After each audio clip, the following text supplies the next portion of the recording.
So next we're going to talk about desktop environments and window managers. So what are they? Well, for a basis, we have to talk about your display server. Now the display server is the piece of software that communicates between the kernel and your window manager to display everything you see on your computer. So this display server that's used in Linux is called X11 or Xorg. Xorg is very, very basic, but on top of it you add a window manager so your computer becomes more useful to you. You always have a choice as to which window manager you use. So we'll start off with this list here. So going down the list, these are a couple of the window managers that you could use. This first one is called the Awesome Window Manager. It's a very, very simplistic but very low resource window manager. It is also a tiling window manager. This means you don't move your windows around. You just keep them all on the screen at the same time in different tiles or shapes. As you can see here, all of the windows are butted up against each other. So then here we have Black Box. This is a similar window manager, however you do have window borders and close buttons, so you can move your windows around. The way you access your programs is by right-clicking on the desktop with this context menu here. So then we have Cinnamon. Cinnamon is a very nice looking desktop that's a fork of GNOME 3. You'll see that in a minute. Now, Cinnamon is a little bit more resource heavy, however it is very nice to look at and very easy to use. So here we have Enlightenment. Enlightenment is incredibly customizable and has a large amount of effects, yet it is still very resource friendly. So it's a great option for older computers where you still want to be dazzled by window effects. So then here we have Fluxbox. It's very similar to Black Box, however the menus are a little bit different. Here you can see the same context menu where you right click on the desktop to get to your programs and settings. Here we have GNOME 3. So GNOME 3 was the successor to GNOME 2, which you'll see in a minute as well. GNOME 3 is set up drastically different than many other window managers. So first off, you have your normal desktop, and then you click this button in the corner to see all of your applications in this form. You can also go to Wikipedia and Google. You also have a bar here for your quick launch applications, and then you can search for the applications you want. This is what Cinnamon is actually based off of, which is this window manager here.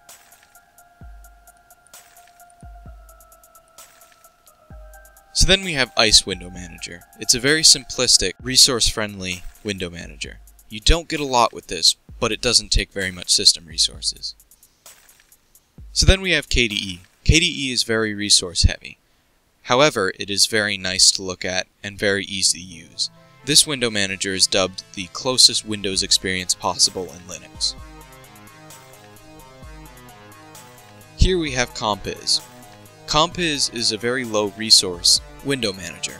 However, you get almost nothing with it. You literally have to find a applications menu and window borders to go with this. This one's very difficult to set up on its own. However, you can run it alongside an existing window manager. Here we have LXDE. This is more along the Windows XP experience.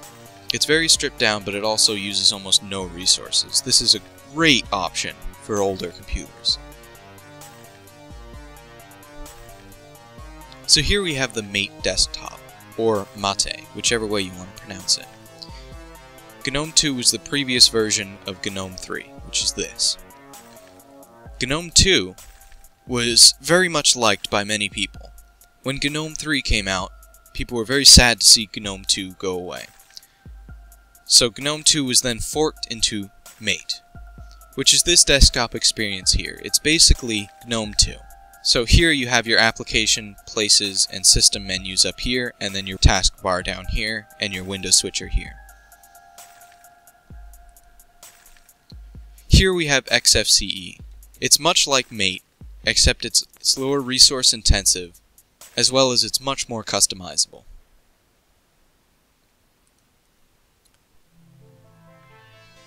Here we have Xmonad. It's very similar to the awesome window manager. However, it's a little bit less user-friendly.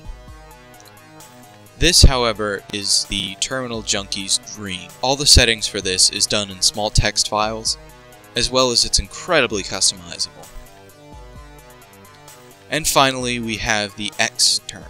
Xterm is the most basic window manager you can get. It is literally one window that comes up on your screen that allows you to use a terminal emulator. Almost nobody actually uses this.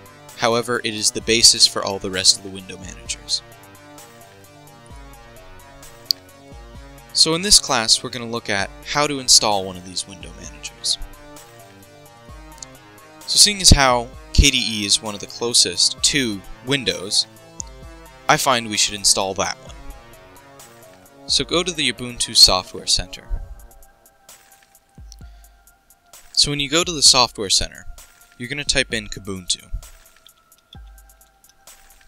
Kubuntu is the distribution of Linux that is based off of Ubuntu, but runs the KDE desktop.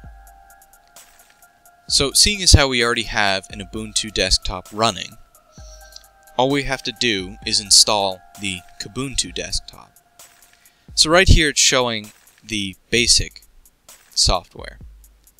However, there are 23 technical items, so we click this link here and it'll show all of them. So then you're going to want to scroll down and find the Kubuntu Plasma Desktop Netbook System. So now we click on this and then we click on Install.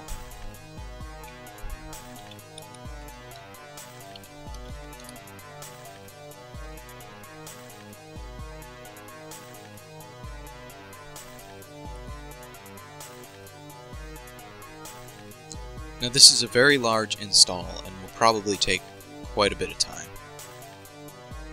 So there are 4 big window managers that most people use.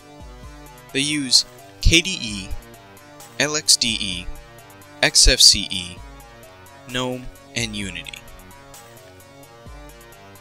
Unity is the window manager that we're using on stock Ubuntu.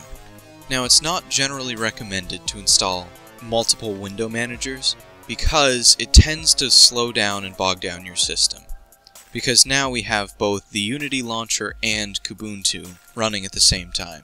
Now the performance hit here isn't all that big. However, if you start to load window manager after window manager after window manager, you're gonna see some slowdown. It's generally recommended that you choose the window manager up front when you download the distribution. So here it's asking me what I want to use as my default display manager.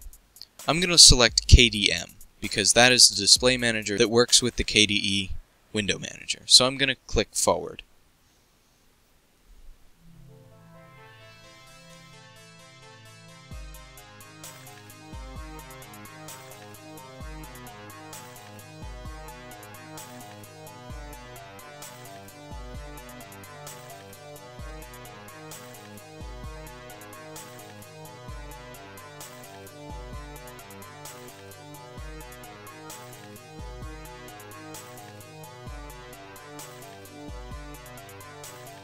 So there we go, KDE is installed.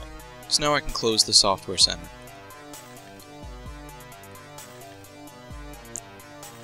And then log out of this session. So I'm going to click log out.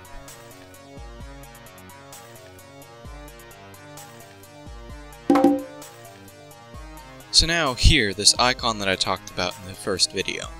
You click on it again and now we have KDE Plasma Workspace. So I'm going to click on that one. And then I'm going to type in my password again. Now this is logging me into a KDE desktop.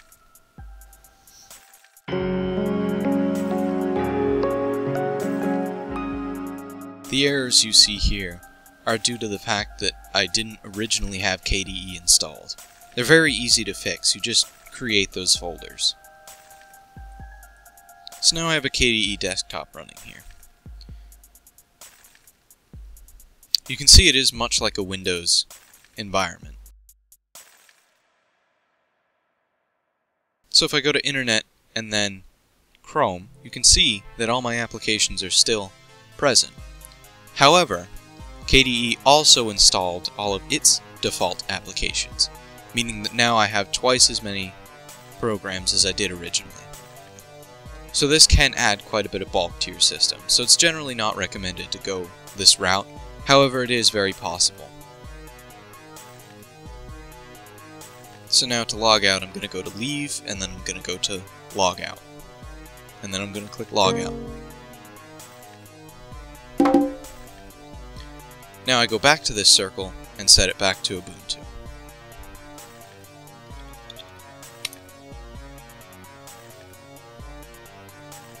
And here we are back to the Unity setup. So thank you for tuning into this video. This was a look at Linux desktop environments.